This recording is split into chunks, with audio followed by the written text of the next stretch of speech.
And at this moment, then, I would like to introduce our next world-class speaker. This talk is going to be by Dr. Nicola Peill-Moelter. Dr. Peill-Moelter is the Director of Sustainability and Innovation at VMware, where she focuses on reduced energy consumption, carbon emissions, and reducing electronic waste. She holds a bachelor's in chemical engineering and computer science, and a PhD in environmental science from Caltech.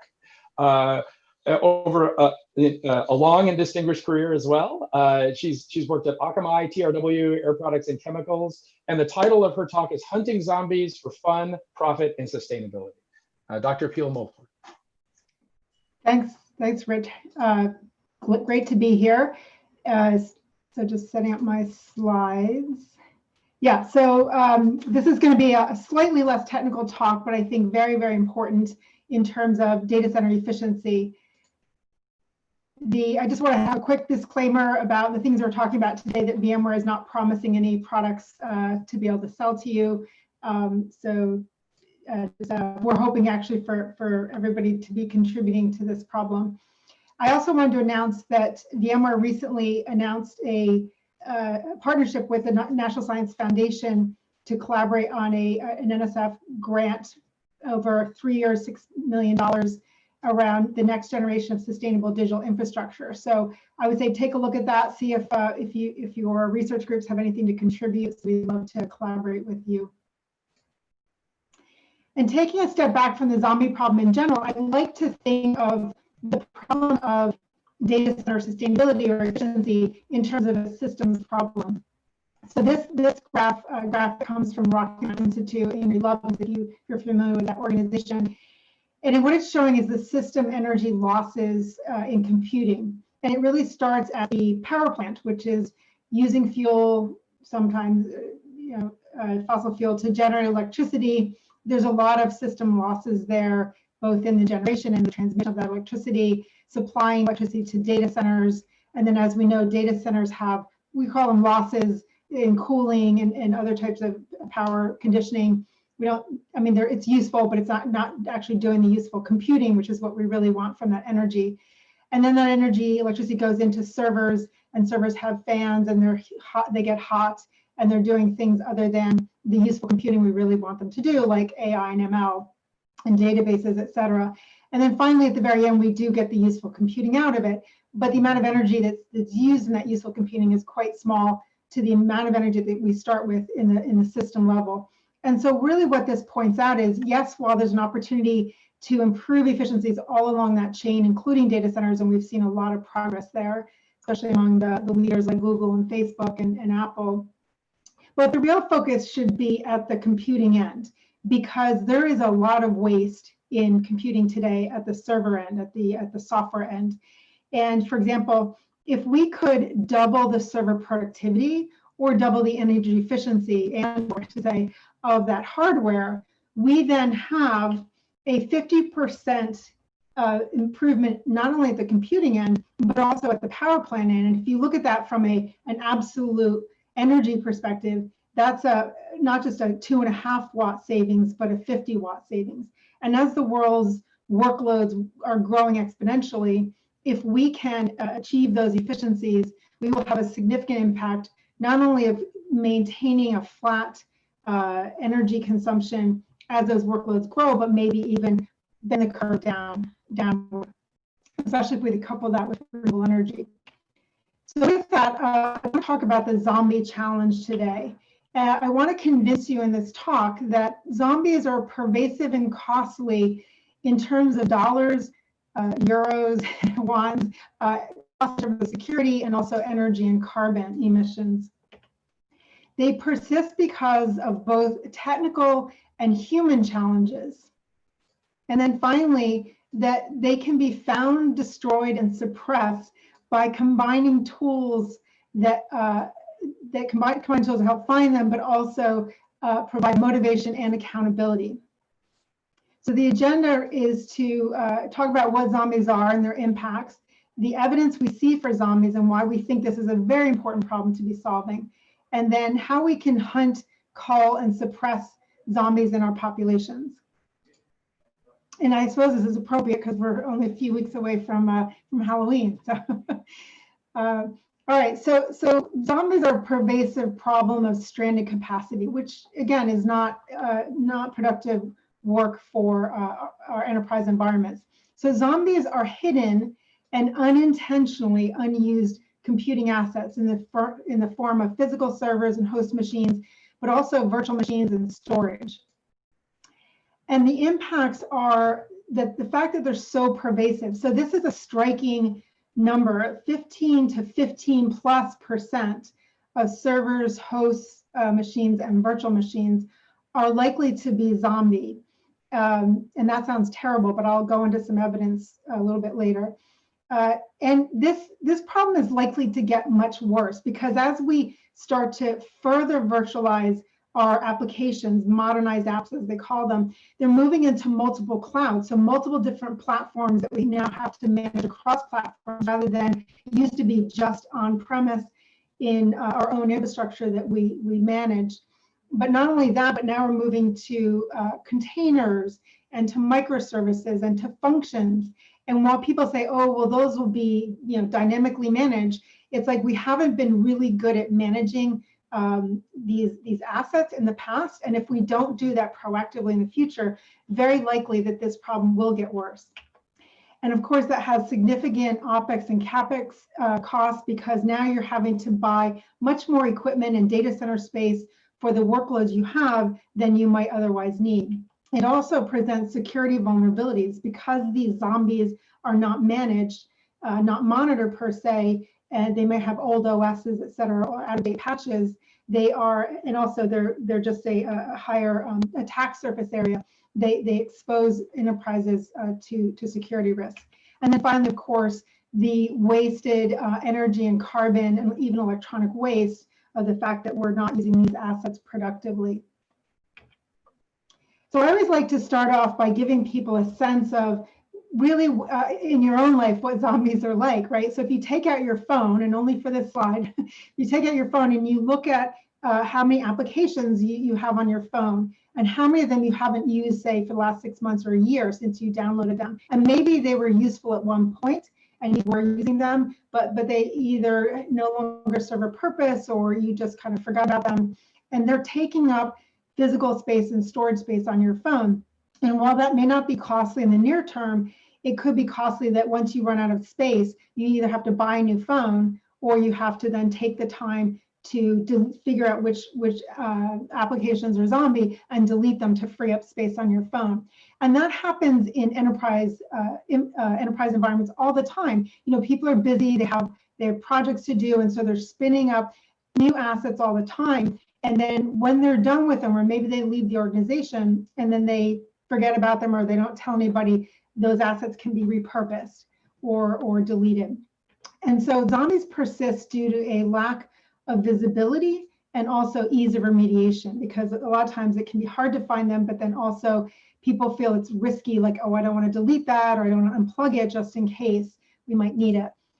And because of this, this lack of visibility, there's a lack of awareness of the cost to an organization, so aggregate costs across all the business units, organizations, and also the impacts in terms of, again, security, financial costs, and then sustainability costs.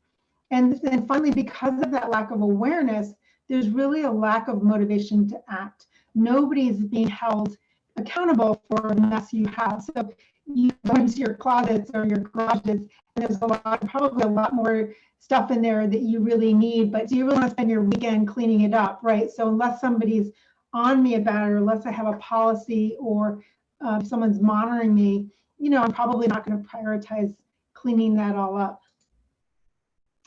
All right, so let's look at, I mentioned 15 to 50+% of assets are zombies, and that sounds outrageous, right? That sounds like incredible waste, and that can't possibly be happening, but let's look at some of the evidence. So first of all, usually these days, because there aren't really good tools to find zombies and remediate them, zombies are found with several forcing functions. And the first one is a server refresh. So that's when you're upgrading your server hardware, and then you have to go and figure out, well, who owns this server, who's using it, or who's using these VMs, because we're going to have to migrate the applications on them. And so you're forced to find those owners. And that's when people discover, oh, well, nobody's actually using this server or these VMs, and they don't need to be migrated. The other one is data center migration or consolidation, very similar situation where you're having to move the applications to different hardware, and therefore having to find the owners and discovering that maybe they don't have any owners or those applications aren't being used. And then finally, very similarly, moving from on-premise into the cloud. Again, you're having to figure out whose applications are these and are they being used. So the evidence for zombies is we've looked, so one example was a data center migration. This happened last year. And because we had to find, who owned these VMs because we need to migrate them, it turned out that 47% of the virtual machines were zombie and they were decommissioned. And because of that, clearly there wasn't as much hardware that was required to support the existing workloads, the productive workloads. And also the data center was much more energy efficient. So we saved quite a bit of money and energy and carbon in that migration. The second example was a data center consolidation. And there it was found that 66% of the host machines were zombie and decommissioned. So quite staggering number. And you can imagine the amount of data center space that was saved because of that, and money and carbon again. In 2015 and 2017, we did a couple of host inventory projects. So these were host machines, and it was a very laborious, very time-intensive project. That's one of the challenges of why we don't address zombies. But 43% in 2017, we found that 43% of the host machines were zombie, resulted in almost more than $500,000 in annual savings. And then in 2015, 33% of those machines were zombie, more than $1.6 million savings, and lots of energy and carbon savings as a result. And finally, some external evidence. Stanford, this isn't the only external evidence, but this is the most recent one, was Stanford had done a study in conjunction with Anthesis, where they looked at more than 16,000 non-virtualized physical servers and virtualized servers over multiple companies. Multiple companies, I think it was 10 data centers. And what they found was that 33% of the virtual machines were zombie. In this case, in the graph, it's showing 30%, and a quarter of the physical machines were zombie. And you can see there's even quite a bit of idleness, which is a whole nother discussion on how we can make more productive use of the compute assets. You can see, I think there's plenty of evidence, and that's just a very small fraction of the evidence out there. But just to give you some idea, that 15 to 50+% is, not kidding. It's real. So now let's talk about hunting and culling and suppressing the zombie population, which is my favorite topic, and that's what we're trying to achieve at VMware. So partial solutions have existed. So these are some. So Splunk has a plugin that you can do that looks at a CPU and memory activity and a few other things to try to say, well, okay, this virtual machine doesn't seem like it's doing anything. Maybe it doesn't have an owner or whatever, and gives you a report. That was back in 2014, I think. And this other one was again back in 2013 even, where they're discussing some tools that you can use to solve zombies, and yet they continue to persist. So there's blogs out there all over the place. Nobody's been able to solve this problem in a complete fashion. So what we're proposing is that we have to solve both the technical and the human challenges, because historically zombies have been found because of lack of activity. Again, CPU and memory, and maybe IO or logins, or so looking at, okay, what's happening right here and now, and if it looks like, and sometimes even your CPU and memory can be very, pegged very high because you have a rogue application that nobody's managing or using. So it's not just even low activity; it can be very high activity. And one of the challenges with low activity is that even if an application or a virtual machine or a server is completely not used productively, it still may be doing some background checks, so doing patch updates or things like that. And so it might have some activity, but it's obviously not productive activity. So we think there's 5 components that a solution requires. So first of all, it needs to be a life cycle management solution that includes motivation and accountability, because it's no good just looking at the very end when the asset becomes a zombie, because at that point, you don't know who owns it, you don't know what it was used for, you don't know what the normal activity looked like. And so you really have to manage that asset over the whole lifetime. And there's so many other value propositions of being able to manage the life cycle of an asset besides just being able to find zombies. So the very first component of the solution is we need to be able to track the asset from its birth, and we call it the birth certificate. So we need to know who owns it in terms of maybe who deployed it or who's using it or who the business owner is. So those could be many different owners, and that might not be easy to determine either. But nonetheless, it's very important to know the owner, who really should be accountable for this asset, and why it was deployed. You know, what was its purpose? Maybe that purpose has a finite expiration, and we can check back after that expiration. And then also, what is its typical activity when it's productively used? Because then we can compare against its current productive activity and maybe a dramatic change, either up or down, in that activity. And then we identify potential zombies by looking at the triggers. So did the owner leave the company or change positions in the company? Did the activity change dramatically? Have login stopped? Maybe it was renamed to old, or maybe it was unregistered or something like that, that can indicate that potentially this asset is no longer being used. And those, yeah. And then secondly, quantifying. So really making visible to the owners, to the managers, and maybe higher up in the organization, what are the costs, security vulnerabilities, and sustainability impacts of these zombies, because that's when it provides motivation to act. So we want to be able to make that clear.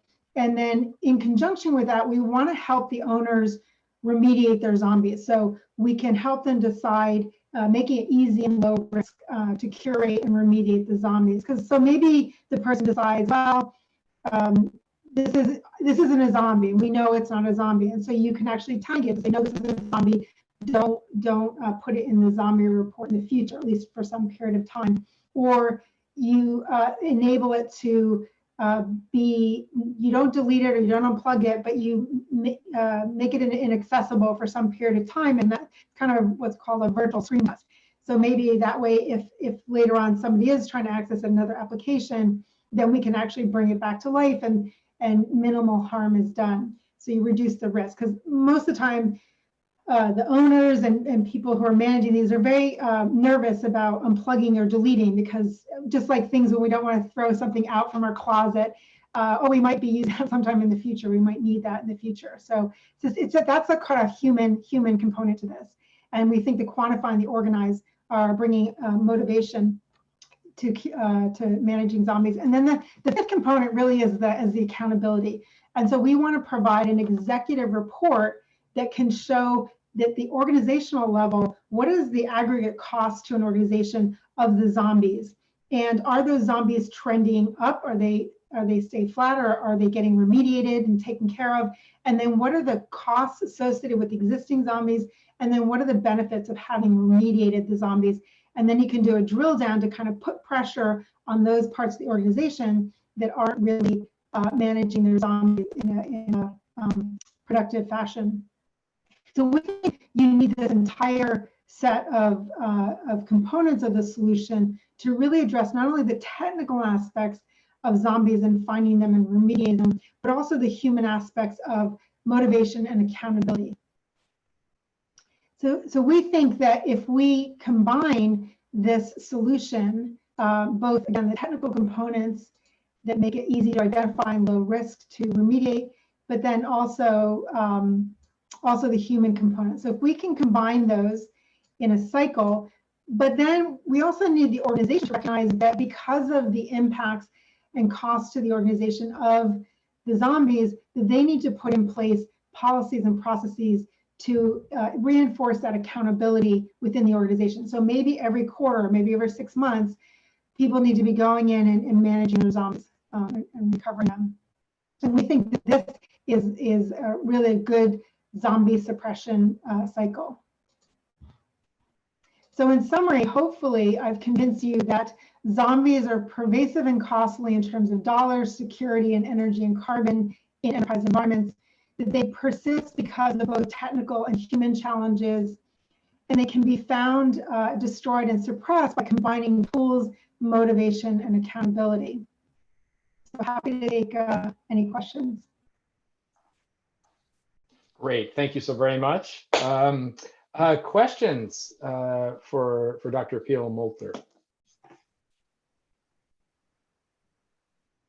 I have a question, if I can interject one, at least maybe a comment. I found this a really interesting presentation because in telecom, the same thing happens with physical assets, right? That I've heard numbers are very similar to yours. 30% of the assets are no longer used, whether they're fiber connections or racks or things, but no one's willing to take them down because they don't know what else is connected to the other end of that fiber. The keeping track of the assets and who owns them and who's using them, was lost. And so it's funny, it's very similar with hardware in central offices as what you're describing here. Well, I think it's true. I mean, that's why I give the example of the apps on your phone or the junk in our closets, because it's pervasive, partly because it's a human behavioral challenge, right, that needs to be solved. I have a clarifying question, right? Because you're talking about these are the virtual machine-based applications that are going inactive or running in the background. But doesn't the VMware solve this problem by scheduling them out? I mean, why does it have to be a separate problem? Because you have DRS, which allows you to deal with this kind of problems. Yeah, so thanks for that question. So first of all, zombies are both physical assets, so physical servers and virtual machines. They could be containers in the future, microservices. So that's why I think this problem is going to get way worse, right? The challenge is that VMware, we're not responsible for the applications. We don't want to tell customers that you're not productively using your application, or even being able to tell if an app, I mean, that would be very intrusive, right? So all we're doing is making sure that when a virtual machine needs compute resources, that we're making that available through the scheduler. Now, to your point though, because we sit in the guts of the machine between the hardware and the software, this is why we're so uniquely positioned, I think, to help solve this problem. But there's certainly other aspects of the problem, like who's responsible for this virtual machine or physical machine. And those are not necessarily all software, enabled solutions.